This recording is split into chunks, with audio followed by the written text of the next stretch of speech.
First story. The last ride of the night. I drive part-time for Uber in a mid-sized city. Mostly evenings. You get airport runs, date nights, bar pickups. The money's decent and the app keeps things moving. I usually log off by midnight to avoid the drunks and weirdos. But that Friday night I pushed it later than usual. My kid's daycare bill had just hit my account. I needed the extra cash. So when a ping came through at 12:43 a.m., a short ride, decent payout, I took it. That was a mistake. Pickup was in a quiet residential area near the edge of the city. Dark houses, no porch lights, no movement. When I pulled up, I double-checked the name on the app. Daniel R. Right on cue, a man stepped out from between two hedges, not from a house, from between two houses. Red flag number 1. He was wearing a hoodie with the hood pulled tight even though it wasn't cold. Hands in his front pocket, head down. He didn't say anything when he got in, just nodded once. "Daniel?" I asked. "Yeah," he said quietly. I hit start trip and we pulled away. His destination was a gas station about 15 minutes away. Nothing weird about that. But he didn't open his phone once, didn't check the route, didn't glance outside. He just sat in the back seat. Silent. The kind of silence that feels intentional. I tried to break it. "Busy night?" I asked. Nothing. Then, about 5 minutes in, he finally spoke. "You do this often?" "Almost every night," I said. "Helps pay the bills." I meant it as a light-hearted comment. But his response made my stomach knot. "You probably go to the same spots a lot," he said. "Same streets, same shortcuts, same people." I didn't respond, just focused on the road. Then he leaned forward. From the back seat, he said, "I saw you on Tuesday." I glanced at him in the mirror. "I was in a different car Tuesday," I said. "Yeah," he replied, "but you stopped outside the 7-Eleven on Morris. I was standing by the ice machine." He wasn't wrong. I had picked up a guy from that 7-Eleven on Tuesday. Didn't even notice someone standing there. Or maybe I did and just didn't register it.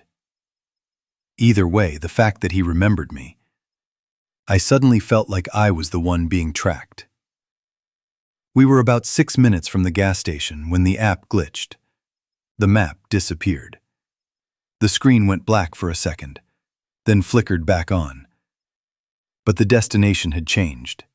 Now it was a wooded pull-off, off a state highway. I glanced back. He hadn't touched his phone. The screen was dark. I forced a half laugh and said, "Hey man, did you mean to change the drop-off?" He stared at me through the rearview mirror, expressionless, then said, "It's more private there." I didn't respond, just kept driving, and quietly, with one hand, I tapped the emergency icon on the app. It pinged my GPS to the company's support line. Nothing the rider could hear, but if something happened, there'd be a record. We reached the highway pull-off. It was just as creepy as it sounded. No lights, no traffic, just trees and gravel. "Right here's good," he said flatly. I stopped. He didn't get out. Instead, he leaned forward again and whispered, "You should stop driving this route." I didn't say anything, didn't move. He held his stare for a few more seconds, then opened the door and disappeared into the woods. I sat there for another minute. Then I drove, straight to a 24-hour diner. I parked under bright lights and called the rideshare support line directly. They had no record of the destination changing. As far as the system was concerned, I had driven him exactly where he requested. I asked for his account details, anything they could tell me. They said, There's no Daniel R. in your ride history tonight. I sent screenshots. They said the logs had already been wiped. I reported it as a potential spoof account. They promised to investigate. That was 6 weeks ago. Since then, I've stopped driving nights, got a part-time delivery job instead. But just last Sunday, I took my kid to the park. We were sitting on the bench, eating ice cream, when I saw him, across the field, by the tree line, wearing the same hoodie. He didn't move, didn't wave. He just stood there, watching. I told myself it wasn't him, that it was coincidence, that I was overreacting. But the next morning, there was a note in my mailbox, folded in half, no envelope. 2 words. Driving again? Second story. The passenger who never left. I've been driving for Uber part-time for about 2 years now, late evenings mostly after my shift at the auto shop. The money's decent, the flexibility's better, and 90% of the time, people just want to ride in silence. But the story I'm about to tell you, it didn't end when the ride did. It started with a routine pickup and turned into something I still can't explain. It was a Thursday night around 10:15 p.m. I'd just dropped off a passenger downtown when I got a ping. Pickup. N. Pulaski and 48th. Name, Marissa. 4.9 rating, verified photo. Looked normal. When I arrived, the area was quiet. A residential stretch of older houses and parked cars. She wasn't outside yet, so I texted, "Hey Marissa, I'm here." About 30 seconds later, a woman came out from between 2 parked cars. No luggage, no purse, just a phone in hand and a hoodie pulled up. She got in the back without a word. "You Marissa?" I asked. She looked up, gave me a half smile and said, "Yeah, thanks for coming." The destination was across town. About a 20-minute drive, all side streets. Right away, I got a weird vibe. Not from anything she said, but because she didn't say much at all. She sat directly behind me, didn't look out the window, didn't check her phone. Just sat still, way too still. I tried to break the silence a few minutes in. "Heading home?" She didn't answer right away. Then quietly said, "Sort of." Not much to work with, so I let it go. About 10 minutes in, I noticed something weird in the rearview mirror. She was watching me. Not glancing, not zoning out, watching me. Eyes fixed on the back of my head. No blinking, no expression. I kept my cool and focused on the road. People get weird sometimes, part of the job. But then she spoke. "You ever pick someone up who wasn't supposed to leave?" I gave a nervous laugh. "No, can't say I have." She didn't say anything else, just kept staring. 5 minutes later, we pulled up to the destination. A row of closed shops on a dark stretch of Wabash. No apartment buildings, no lights, nothing that looked residential. I double-checked the address. "Is this right?" She leaned forward and said, "This is where I get out." I stopped the car, but she didn't move. She just sat there. After about 20 seconds, I turned around. "You okay?" She smiled faintly and said, "I've been here before." Then slowly, opened the door and stepped out onto the sidewalk. No goodbye, no thanks. She just stood there. I drove off.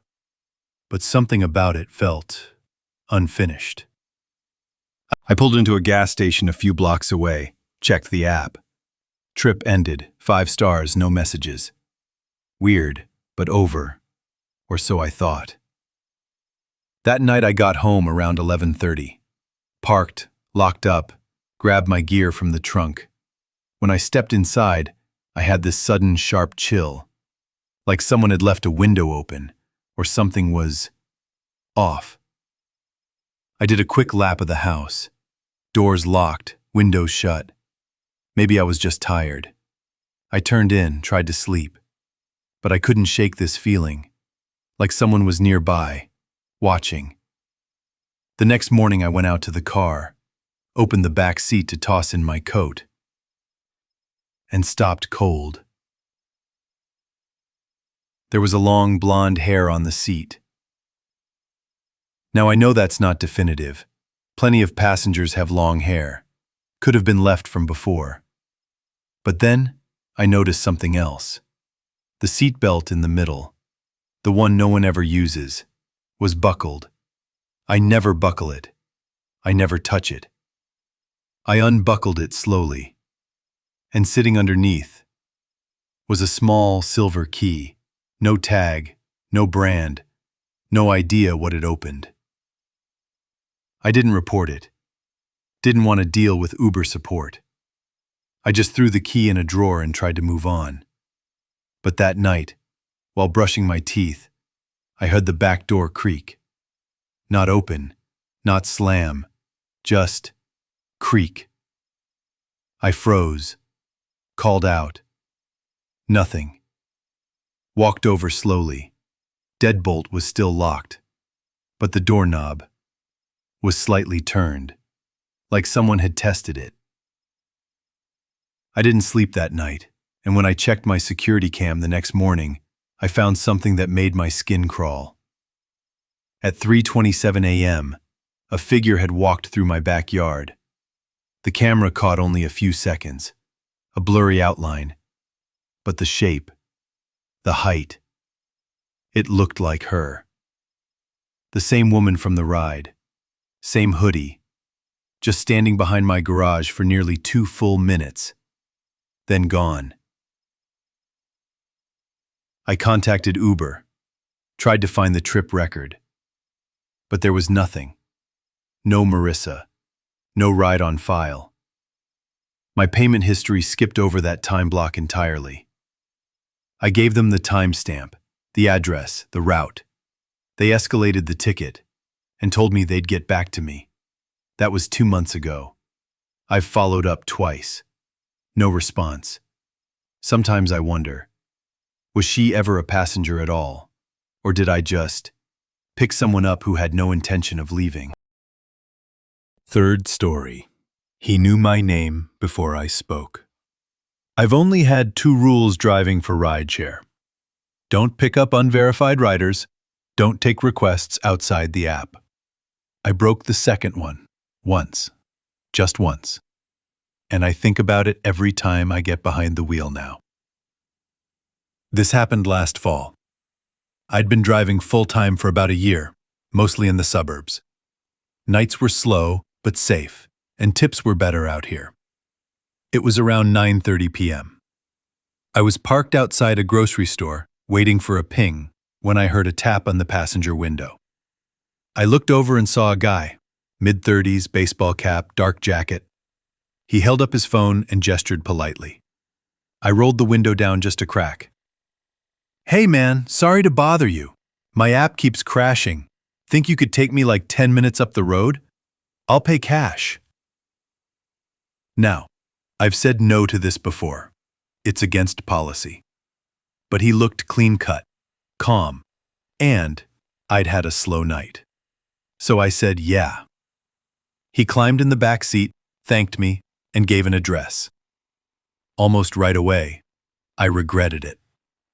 The guy was too quiet, not scrolling his phone, not fiddling with the radio, just sitting there, eyes forward. The address was only about 7 miles away, but traffic had thinned out. The roads were dark. I tried to lighten the mood. "So what's the story? App crash on you?" He smiled slightly. "No, I just needed the right driver." I paused. "Sorry?" He leaned forward, still smiling. "I said I needed you." I felt my chest tighten. That's supposed to be a joke? He didn't answer. Just sat back and started humming. Some slow, tuneless melody. That's when I noticed something chilling. He had no phone, no wallet, no keys, not even a visible pocket bulge. Just sitting there, humming, empty-handed. I decided right then, I wasn't taking him all the way.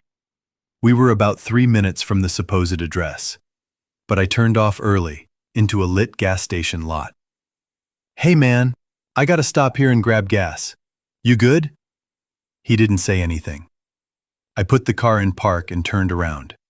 He was staring at me. Then, in the calmest voice I've ever heard, he said, "Your name is Evan. You live off 3rd Street. You park in the same spot every night." Tense silence. My full name wasn't on the car. My address wasn't anywhere in the app. I hadn't told him a thing. I felt my hands go cold. "Get out," I said. He smiled again. "I'm not here to hurt you, Evan. I just wanted to know if you'd take the bait." That was it. I got out, walked to the station door, and banged on the glass. The clerk looked up, startled, but buzzed me in. When I turned around, the back seat was empty. Passenger door closed. No one around. Gone. I filed a police report that night. Described the guy. They took it down but didn't seem concerned. Probably thought I imagined it, or made it up. But it didn't end there. A week later, I found a note on my windshield, folded in half, no envelope. All it said was, "Still humming." That night, around 2 a.m., I heard the sound again. That same, slow, tuneless hum coming from the alley behind my apartment. I didn't look. I just locked the doors, turned on every light, and sat with a bat in my lap until sunrise. I haven't driven a stranger off app since, and now I check my back seat every single time I get in. Because sometimes, you're not the one watching.